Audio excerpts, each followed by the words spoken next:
Jeffrey Epstein's South African victim recounts her story. Juliette Bryant did not see the danger until it was too late. Starstruck by Bill Clinton and Hollywood figures visiting South Africa in the company of a silver-haired man eager to see her modeling portfolio, traumatic memory is a tricky beast. It doesn't unfold neatly in a clean sequence. It lives in the nervous system, triggered by a sound, a smell, a word, a fragment. Short, sharp, staccato. Juliette Bryant's most visceral memory begins with one instant that cannot be undone. The private plane door closed, and Jeffrey Epstein began his sexual assault. I suddenly realized, oh my God, I'd been lied to. These people are going to try to kill me. I'll never see my family again. I had to do whatever they wanted. Her body draws inward, a hand covering her face. I had no money, no passport. I was completely alone. It felt like the death of the real me. The horror was not only in the violation, but in the environment that enabled it, where isolation and Epstein's power were absolute. Isolation plus danger delivers one primal instruction: survive at any cost. And the girls on the plane, the ones who staged the modeling casting in Cape Town, they just laughed, she says. Bryant is one of the only known South African survivors groomed by Epstein.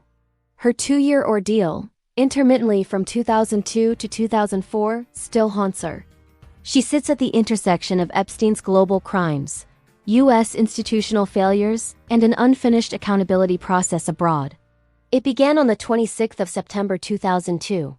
Bryant, then 20, was at a popular Cape Town night spot when she was approached by a glamorous young woman. Would she like to meet the owner of Victoria's Secret? The global lingerie empire. The supermodel launchpad.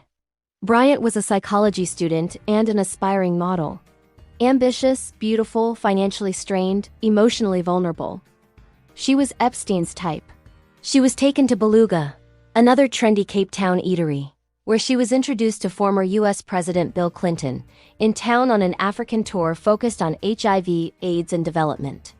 His entourage included actors Kevin Spacey and Chris Tucker, and a silver-haired man she didn't recognize.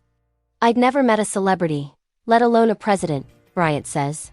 It was overwhelming. Her first impression of the silver-haired man was unremarkable.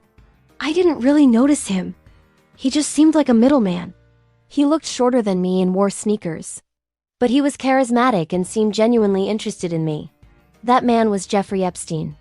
He presented himself as a modeling scout for his friend Les Wexner, the billionaire founder of Brands, the parent company of Victoria's Secret. Epstein's leverage over Wexner and other wealthy men is widely recognized as enabling his wealth, network, and elite access. The woman who had introduced Bryant later called to say that Epstein wanted to inspect her portfolio the next day at the Cape Grace Hotel. The following morning she was swept into the spectacle of Clinton's blue light convoy, accompanying him to the University of the Western Cape, where he delivered a speech on his African dream. Bryant has not accused Clinton or the actors in any wrongdoing. Clinton flew on Epstein's plane several times in the early 2000s after leaving office. He has expressed regret about the relationship and said he knew nothing about Epstein's criminal activity. Clinton and his wife, Hillary, have offered to cooperate with the House Oversight Committee into the Epstein files, but have refused to appear in person before the panel, saying its investigation is a partisan exercise aimed at protecting President Donald Trump, who was friends with Epstein during the 1990s and early 2000s. Trump says he broke off ties before Epstein pleaded guilty to prostitution charges. Bryant presented her portfolio in the suite at the Cape Grace Hotel to a recruitment team, claiming to represent Karen models. They praised her almond-shaped eyes, her lithe frame.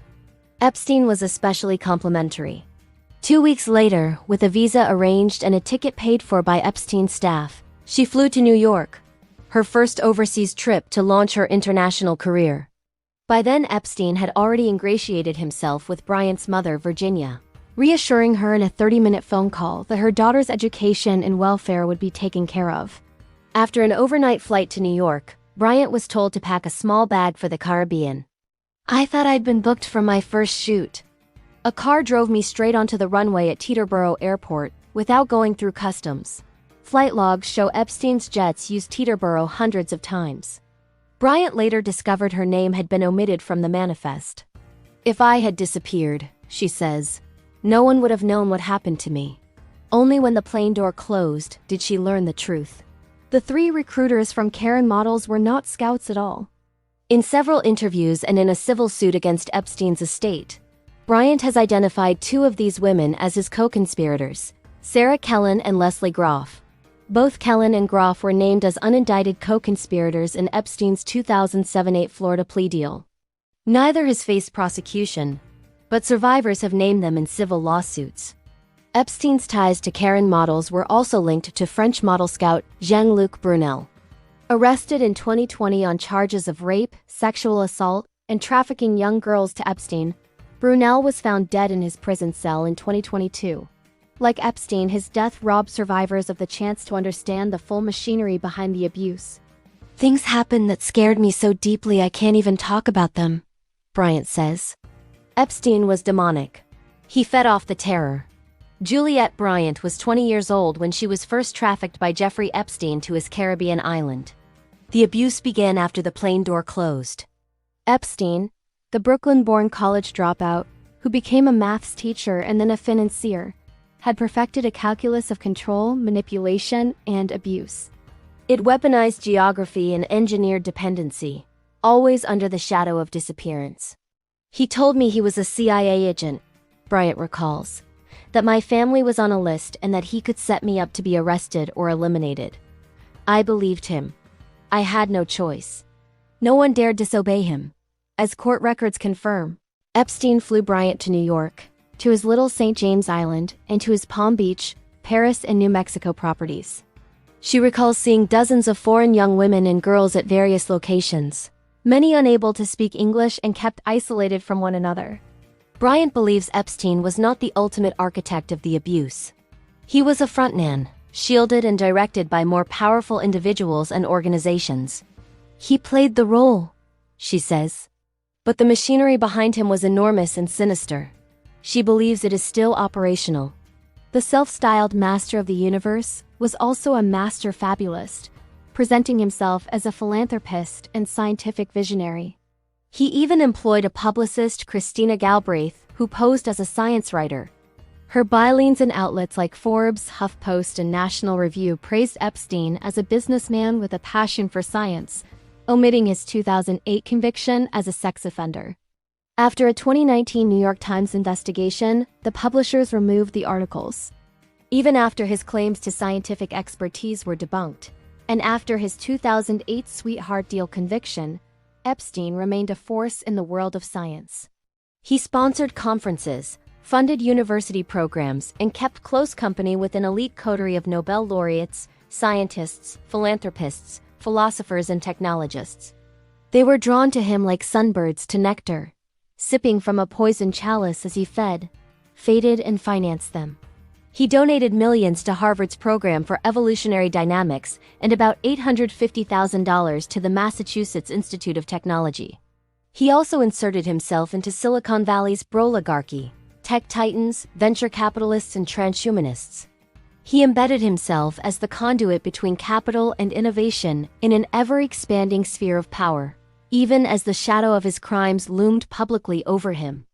Epstein's obsession with controversial research would become pivotal to Bryant's experience at the secluded Zorro Ranch in the foothills north of Santa Fe, New Mexico. There, amid surveillance, secrecy, and fear, Bryant believes that Epstein's methods shifted. She was no longer merely feeding his sexual rapacity. She was an instrument for something even darker. At Zorro Ranch, Bryant believes Epstein was harvesting her eggs for experiments in human cloning. She has fragmented memories, a pelvic examination, waking in a laboratory, figures in hazmat suits, a woman in medical clothing. No continuity.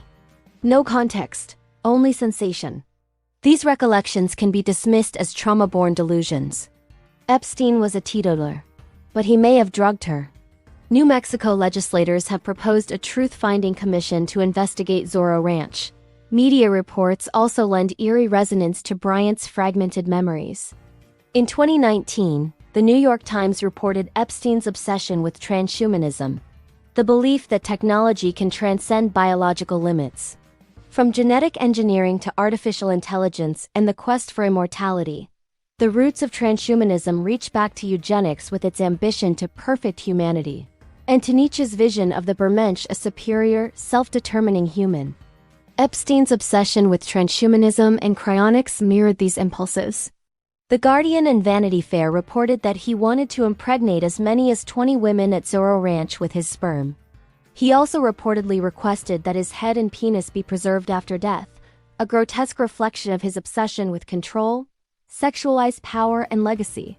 Epstein's network mirrors the perverse hierarchy of Margaret Atwood's novel The Handmaid's Tale. At the bottom were underage girls from vulnerable backgrounds, disposable, used, discarded. Above them were the handmaids, fertile females groomed, controlled, and prized for reproduction. Around them orbited the enforcers and facilitators, women who normalized, enabled, and managed the abuse. Bryant insists that unlike many survivors, she was never trafficked to other men. Epstein kept her to himself, but she says he took her to visit the late Bill Richardson, then governor of New Mexico, whose campaign Epstein helped finance. Bryant kept her ordeal secret for 15 years, coming forward only in 2019 after Epstein's arrest. After his death in custody, she joined dozens of survivors in civil claims against his estate as part of the Epstein Victims' Compensation Program. The program ended up paying out roughly $121 million to about 150 eligible claimants, including Bryant, out of more than 200 claims submitted. She says she was awarded substantial compensation from the program, and more as part of a 2023 class action against J.P. Morgan Chase for turning a blind eye to Epstein's trafficking. The individual amounts were never publicly disclosed by the program. She insists it was never about the money. She had hoped the 2025 Epstein Transparency Act would reveal the full truth. Instead, the drip feed of less than 1% of the files has been re-traumatizing. No one can deny there is a cover-up, she says. Yet perhaps if I knew everything, I would be dead, like the others. Survivors have died under circumstances that deepen the sense of threat. Virginia Giuffre, 41, Epstein's most prominent victim and crusader for justice, died by suicide in April 2025. Carolyn Andriano, 36, a key witness in the 2022 trial and conviction of Epstein accomplice Ghislaine Maxwell, died in 2023 of an apparent accidental overdose. Lee Skye Patrick, 29, who had been trafficked since the age of 14, died in 2017 under similar circumstances. Epstein is dead, but his accomplices live on. His money still moves, his secrets remain sealed. And in that hermetic world, Juliette Bryant is not a footnote to his story, but a living consequence. Please subscribe to the channel and like the video.